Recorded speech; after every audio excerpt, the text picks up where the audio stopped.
All right, good afternoon, everyone. I want to welcome everyone to the Rutherford County Benefits and Insurance Committee meeting. We'll go ahead and call it to order.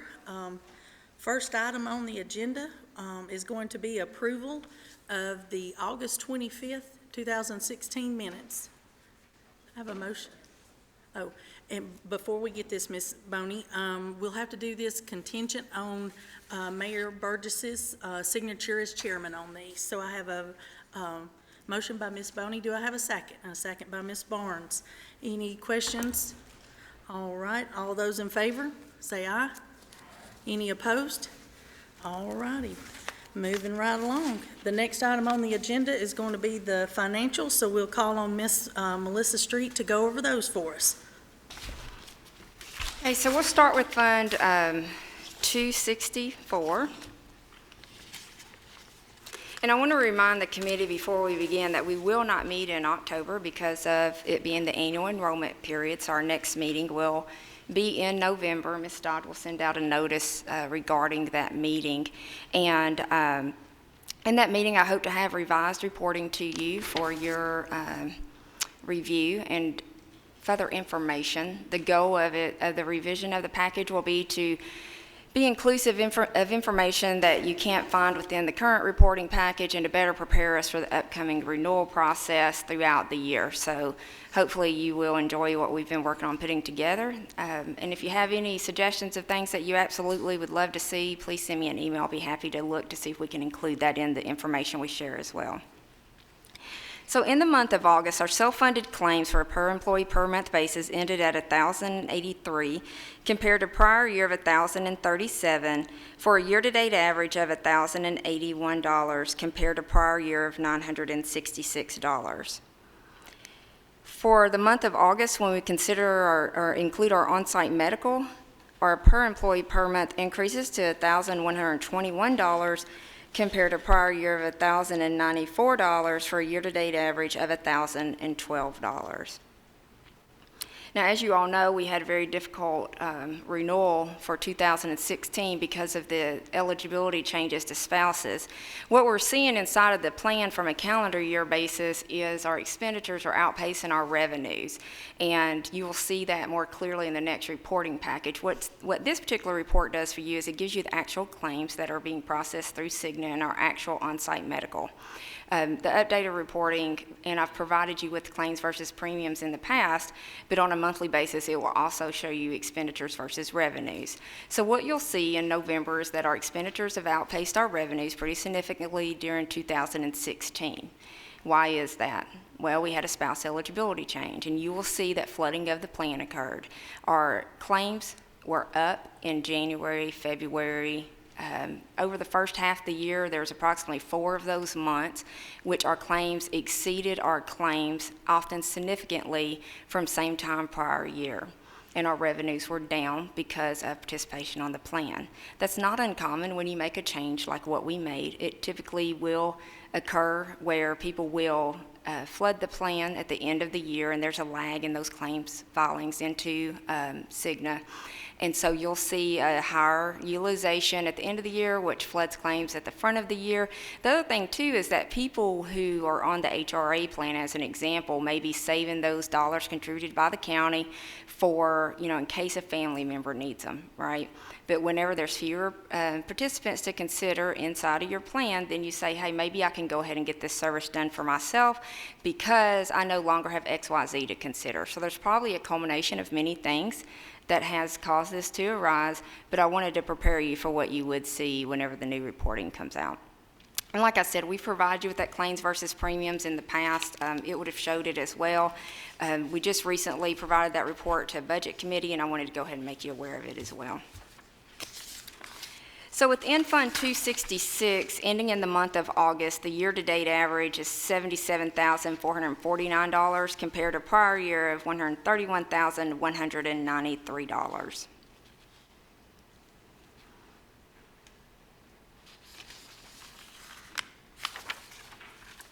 All right, is there any questions or comments from Ms. Street?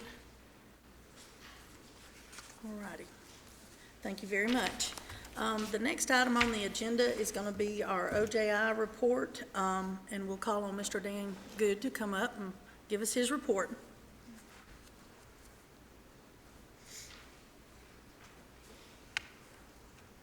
Good afternoon. In the month of August, we had a total of 28 injuries requiring medical attention. You'll see the breakout there on your report. That brings the total for the year-to-date, January 1st to now, 129 injuries. Of that 129, 72 of them were OSHA recordable, being that they either had restricted days, which you see 34 there, lost time days, 20, or all others, 18. Next page of your report compares this year to the two previous years. You can see where we are this year as compared to last year at 123 and the year before that at 146. So we're just slightly ahead of where we were last year this time. The next page of your report looks at the incurred dollars. While the dollars are up from 2 years ago, you'll notice that we are better off than what we were last year. And we've had a couple of high injury rates the last couple of years.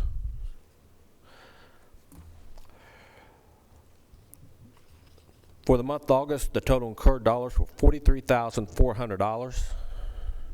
That broke down that the Board of Education had a total of 19 injuries, with the incurred dollars there of $27,450.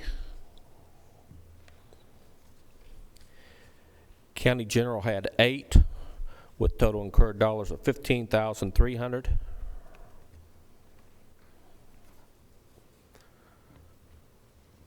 The Highway Department had 1, $650. And on the last page of your report, we broke down the County General to show you where those injuries occurred between the Sheriff Department, Ambulance, Solid Waste, and Paul's Animal Services.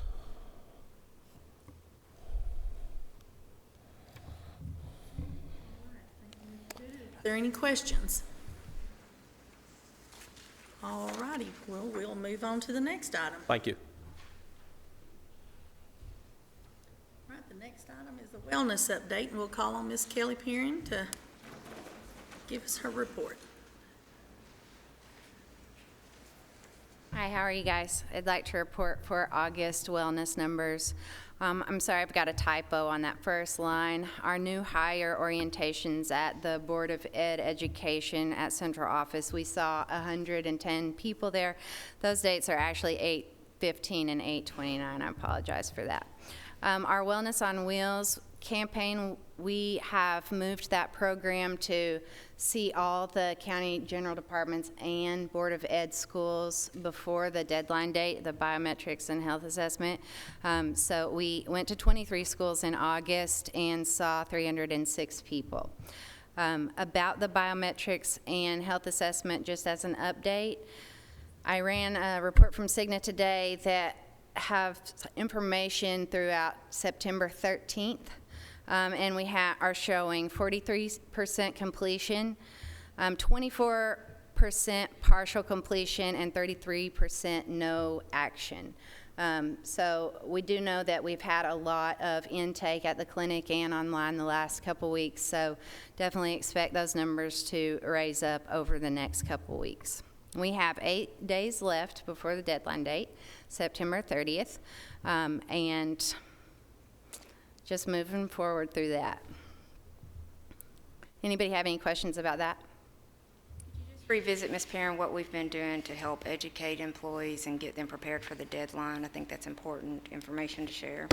We have been sending out weekly reminders in September through email and visiting, like I said, we're visiting each location, each school, staying there a few hours at a time, meeting with the staff one-on-one to help do the assessment or check their Cigna points if they're having any trouble, pass out the information of the extended hours to the clinic, and kind of driving people that direction. I want to take just a moment to personally thank Ms. Street and Ms. Kelly and the whole group over at the Risk Management Department.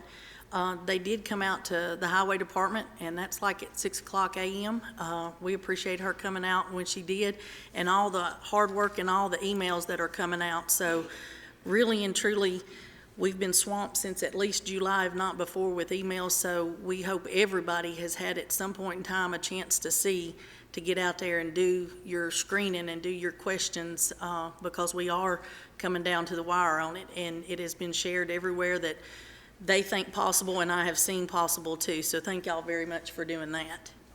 And I do know that there are some people that do not have email addresses, and that is one of the other additional reasons that we're going to each location and we're handing out bags with paper copies of all of this information. And Cigna has a laptop and representative available at each of these locations to sit and actually do their assessment for them right there. The postcard that you mailed out earlier in the year, Ms. Perrin, it had information about the biometrics as well. Yes, we have mailed a postcard to everybody's home about the deadline dates and tried to encourage them to go. We sent it out in the spring, try to encourage to get a little higher participation. A lot of people wait till the very end. That's pretty common for us. So lines are getting long, but we'll get through. Righty. Yes, sir. Mr. Marlin.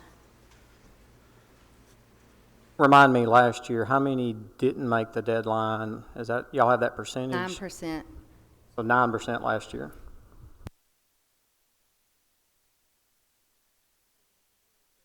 I have one more. Ms. Perrin, can you talk very briefly about the flu clinics and when those start, since we won't have an October meeting? Yes. In the current and upcoming activities, we've got the wellness fair listed. It's going to be at Lane Agri Park, and it's on October 14th, 3 to 7, and that date actually opens up the flu clinic. The MedPoint staff come, and you can get your free shot for yourself, any covered members, and your children over 3. We are not having the flu mist this time. We are strictly keeping with the shot. So if you need the mist or request that for your children, we just encourage you to take them to a pediatrician, because we're at the fair, we're having shot only. And then the schedule is set for the next week following, and we will send that out. We put it in the previous newsletter. We will send it out on the next one as well. Anybody else have any other questions? All right. Okay, I'm moving sorry. on. I just want to move on real quick. I didn't finish the whole thing. I saved the one-on-one coaching because I wanted to call Miss Chelsea up. Premise Health, that is managing our MedPoint clinics, has hired Miss Chelsea Maddox. She is taking Patricia's position, and she's the wellness coordinator for our MedPoint clinics. We're really excited to have her. She's got a master's in exercise science and is doing one-on-one coaching. She started in August. In August, she had 7 new clients and has had 32 follow-up visits, and I'm sorry, I'm reading this wrong. Another typo, you guys. 39 total visits, 17 active patients. She is also teaching monthly group classes at the Lane Agri Park Community Center. Last session we did a recipe swap. The next one we're going to do fitness, and it is on the 11th at 5. And we are going to do Touchdown to True Wellness for our third quarter programming. That starts on the 17th. But we're just wanting to welcome Miss Chelsea. We're excited to have her. All right, that's all I got. Any other questions? Thank you. All right, the next item on our agenda is going to be the annual enrollment. Ms. Street. So annual enrollment starts on October the 17th at 8 a.m. and ends on October the 31st at noon. This week, a postcard was mailed out to everyone's home. You should, for those who are on the insurance plan, receive a postcard. Looks like this on the front, and on the back gives you dates and tells people that regardless if they are going to participate in medical or not, they need to go on and take action. All right, so these will be arriving this week. And then beginning the week of fall break for our teachers, when we hope that lots are at home checking their mail, an envelope like this will arrive. And inside of that envelope is everything they need to be successful during the annual enrollment period. County General, everyone else receives these as well, but we intentionally send these out so they arrive in the home during a fall break. The annual enrollment guide looks like this year. This is the cover. It gives them rates. It gives them information about what products are available. It gives them instructions on page 15 of how to log into the system. The participants who are eligible for county insurance are required this year to go in and elect or decline, just like they were last year. If they're adding new dependents to the plan, effective January the 1st, there is a December 1st deadline that they need to meet to submit documents to our office. All this information is in that guide. The other thing, too, that we've been working very hard on is making sure that we have correct Social Security numbers and names as they present on the Social Security cards. If not, then that errors out and could subject the county to a fine through the IRS. We'd like to avoid those. The biggest thing that we need assistance with is getting people to react during the October 17th through the 31st deadline period. Because our offices are open Monday through Friday, 8 to 4:30 p.m. There is not assistance beginning on Friday at 4:30 p.m. until 8 a.m. that following Monday morning. So please, for those of you who are county employees that sit on this committee, or if you're married to one or you have friends that are, please tell them to go in during that time and do what they need to do, because we really want to help them to be successful if they need our assistance. So I just wanted to share with you that information, give you a feel for what the documents look like. My team has worked very, very hard. They always do, exceptionally so lately. This is an extremely busy period for us with the wellness Know Your Numbers campaign, as well as preparing for open enrollment to come. It takes a lot of hands and individuals to be involved in that process, and I want to thank my staff for how hard they always work. And I want to thank the wellness team for trying to get to 47 schools and all the county general locations in a short time frame to ensure everybody has everything that they need to meet all these various deadlines as it pertains to the insurance plan. So that's all I had for open enrollment to share. Are there any questions on the open enrollment for Ms. Street? All right, the next item she's got, oh, I'm sorry, excuse me, Ms. Barnes, my apologies. So I know addresses are one of the issues that we deal with the mail-outs, and I can vouch for Rutherford County Schools when we sent out your notice and other notices we've done internally, that we've changed probably 200 addresses over the course of the past 3 weeks, which is a wonderful thing. When packets come back to you because they're undeliverable, what happens? So actually this year, because we have our new broker relationship with Willis Towers Watson, unlike before, what would happen is if there was a return because of a bad address, they would be delivered to our office. They're actually funding for those packets to be delivered by the post office to the correct address that they have on file. You're welcome. Any other questions? All right, well, we'll move on to the next item as retiree exchange. I'd like to invite Heath Holt from Willis Towers Watson to come up. We have a small presentation for you all. This is really just an introduction to the process. Mr. Holt, I'm going to turn it over to him in just a second. You've heard some of this information before. I'd like to further discuss this later in the year with you all, but I just wanted to get information in front of you today. So, thank you. Yeah, we're going to spend the next few minutes, we'll walk through the packet that you have, talking about the retiree exchange. This will literally take 5 to 8 minutes, and then we'll just open the floor up for questions should you have one regarding the potential necessity to implement a retiree exchange. So if you'll look at what we've brought today, just kind of walk through some facts and figures. Mr. Holt, can you kind of tap your mic and see if, okay, we're working. Yes, sir, I'm sorry. No problem. No, absolutely.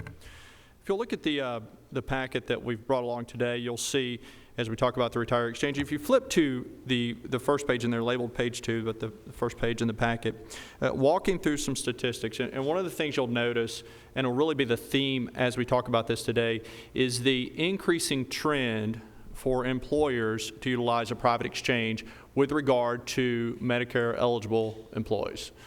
You will see here in 2016, we're looking at 71% are either doing it or going through the process of strongly considering it moving forward, okay? And so we're going to talk about private and public sector too momentarily, but this encompasses all types of groups on either side.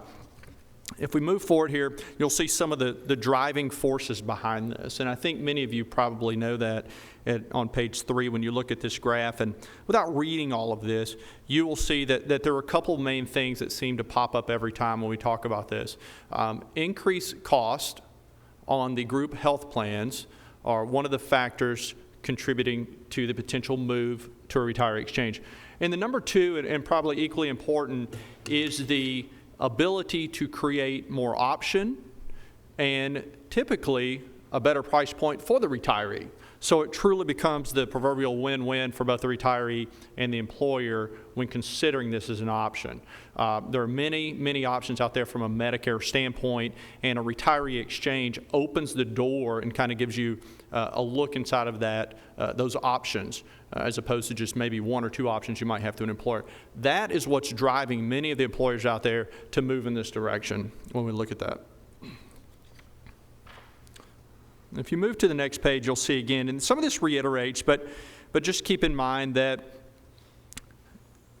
the costs are more controlled on a retiree Medicare plan than they typically are with employer sectors. And that is not a Rutherford County, that is all employers.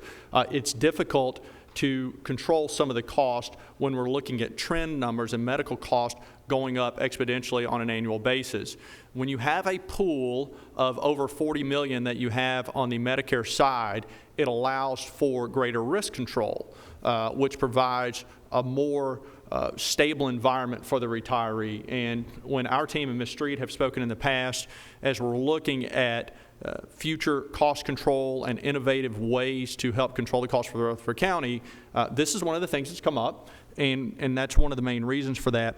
In addition, you have access to more plans, and different plans meet the different needs of the retirees. So you have a larger selection to determine a plan that maybe fits your need a little better than the one that you have on your employer-sponsored plan. So it does create a little more of a variety for the employer and better cost control. And then a couple more things here. We'll look on page 5. We'll see if we break this out between the retiree itself and the plan sponsor. I do think it's important to note some of the benefits at the retiree. This is not just a cost control measure for an employer.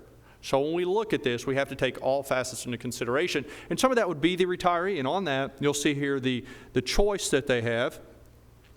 We do find that the majority of the time, there are better benefits for the majority of the retirees because the Medicare market has come such a long way in the last 10 years that oftentimes an individual can find something that's extremely comparable, if not better, for them on an individual basis.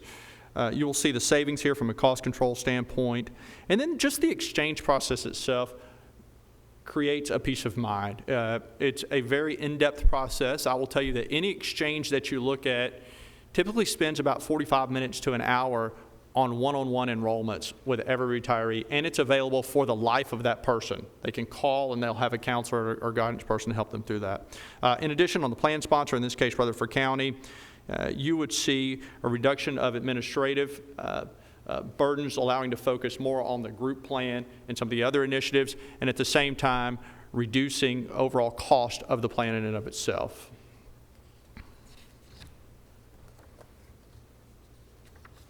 You'll see here the last couple, one of the big things that comes up is when we talk about trend, who's moving in that direction. And so just to give you an idea of where we see the retiree exchange going, we've got a couple of things here, but after some further research, I will tell you that there are several cities within the state of Tennessee that are embarking on this for 2017.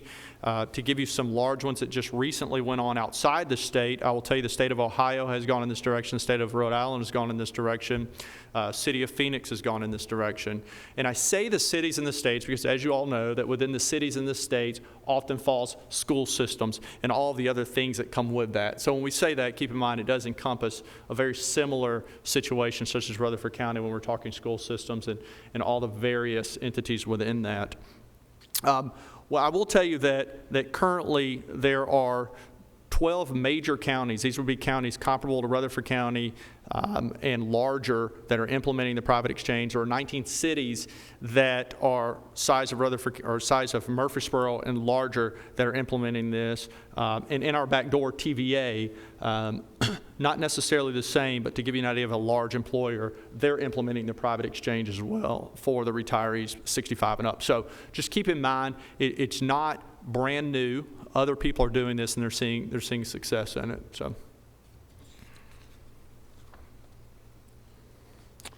And I think this is extremely important, lastly, is when we look at this, the absolute last thing that we want to do is create disruption within the retirement community as far as the health insurance is concerned. It's a driving component amongst retirees is the health insurance.